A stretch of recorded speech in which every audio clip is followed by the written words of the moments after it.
Olá, bem-vindos ao editorial Quantum Docs. Sou Lee. E eu sou o Nick. Hoje a gente vai mergulhar num relato pessoal, assim, bem detalhado, né? É isso aí. Vem da transcrição de uma entrevista com o José Carlos. Ele era policial rodoviário federal, hoje aposentado. Exato.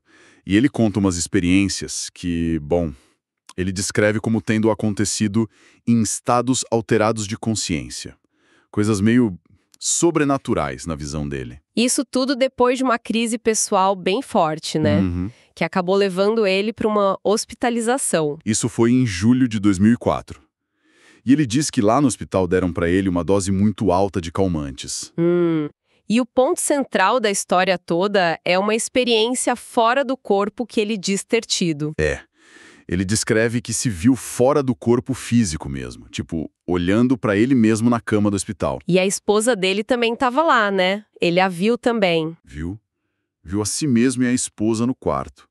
Ele conta isso com bastante detalhe, sabe? Essa coisa de se ver de fora é algo que aparece em outros relatos parecidos, né? Mas o que mais aconteceu ali, segundo ele? Bom, ele fala que surgiu uma figura, que ele chama de guia espiritual. Uma entidade que, para ele, já acompanhava ele antes. Ah, um guia. E o que essa entidade fez? Teria apresentado uma escolha para ele, sabe? Ou ele continuava naquele estado, fora do corpo, ou voltava para a vida física. E ele escolheu voltar, mas parece que teve um motivo bem humano para isso. Sim, ele percebeu a dor da esposa, o sofrimento dela ali no quarto. E isso foi decisivo. Mesmo com o guia avisando que ele ainda ia enfrentar sofrimento se voltasse. Mesmo assim, pelo relato dele, a empatia falou mais alto naquele momento. E antes de voltar de fato, ele passou por mais alguma coisa? Passou. Ele descreve uma espécie de revisão da vida. E não só da vida atual, o que é interessante. Como assim? Revisão de que mais? De vidas passadas. Ele alega ter visto encarnações anteriores. Vidas passadas, que tipo de vida ele diz ter visto? Olha, ele menciona algumas. Uma como um homem cego que era casado com uma vizinha dele na vida atual. Outra que teria ligação com o Quilombo dos Palmares. Nossa! E mais alguma? E uma como samurai, lá no Japão. Ele até dá uma data, 1794. E essa vida teria terminado em suicídio. Uau! E o mais, assim, diferente é que ele diz que nessa revisão ele sentiu que os outros pensavam. Exato. Ele dizia que percebia os sentimentos, os pensamentos das outras pessoas sobre as ações dele naquelas vidas. Até orações de gente desconhecida ele diz ter captado. E ele chega a dar datas precisas de coisas mais recentes também, né? Ligando com o passado. Sim, ele menciona datas tipo a concepção da mãe dele, o próprio nascimento e conecta isso com eventos de séculos atrás. É bem complexo o relato. Bastante. E essa entidade, o tal guia, deu alguma explicação para ele sobre como tudo isso funciona? Tipo, o tempo, as vidas passadas? Deu sim, segundo a entrevista. O guia teria explicado sobre o tempo do outro lado. Falou que não é linear como o nosso. Não linear, como assim? Que lá, passado, presente e futuro estariam meio que acessíveis ao mesmo tempo. Diferente do nosso tempo aqui na Terra, que é marcado pelo relógio, sincronizado com o planeta, né? Entendi. Uma visão bem diferente mesmo. E sobre reencarnação, o que mais foi dito? Foi apresentado como um processo, uma sequência para a pessoa ir se desenvolvendo, sabe? Faz sentido dentro dessa lógica. E aí o guia tocou num ponto delicado, as consequências do suicídio. Ah, sim. Ele mencionou isso na vida do samurai, né? Isso. O guia teria dito que o suicídio poderia causar danos num tal de corpo energético. Corpo energético. O que seria isso? É descrito como um duplo não físico do corpo. E esses danos poderiam levar a dificuldades, talvez deficiências, em vidas futuras.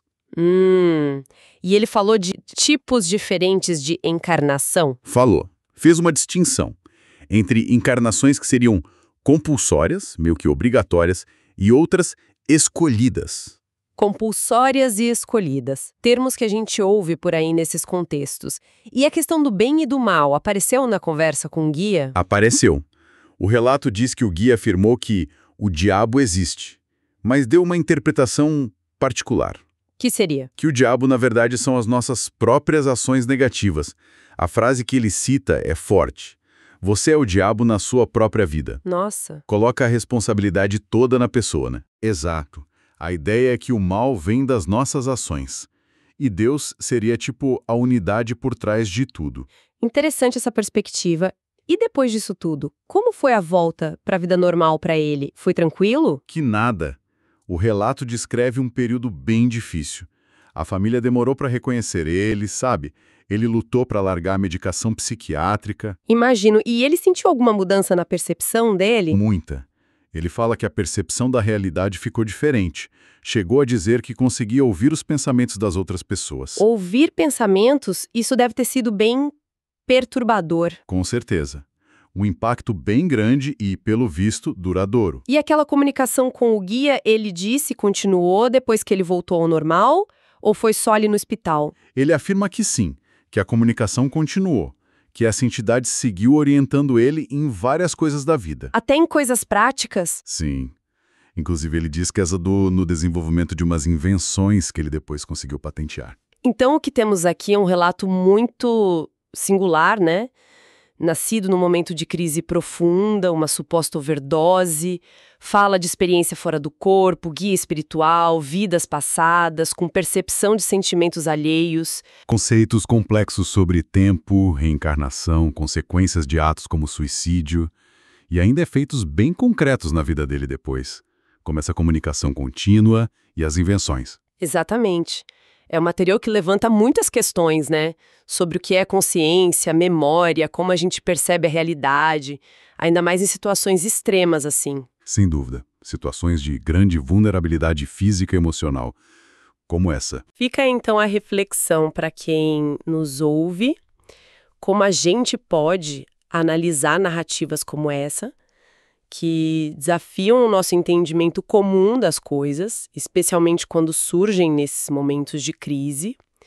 O que elas podem nos dizer sobre a experiência humana, sobre como a gente interpreta o que vive. Agradecemos a todos pela audiência e pela conexão. Continuem acompanhando nosso trabalho nas redes sociais, @quantodocs. E também em nosso site, go.quantodocs.space. Até a próxima!